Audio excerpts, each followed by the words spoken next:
मग बाबासाहेबांचं नाव आहे जो संविधानाला कारणीभूत आहे त्याला तुम्ही संपवायला निघालाय. पालकमंत्र्यांची फार मोठी चूक आहे मॅडम, माफी मागणार नाही, पण पालकमंत्र्यांची उपद्रव घ्यावी.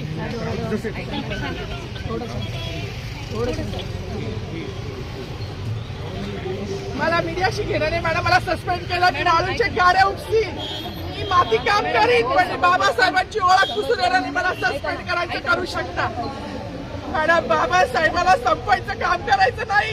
26 जानेवारी 15 ऑगस्ट मध्ये मी नाही मानत, पण लोकशाही मॅडम तुम्ही सुद्धा संविधानामुळे आहात, पालकमंत्री सुद्धा पालकमंत्री संविधानामुळे आहे.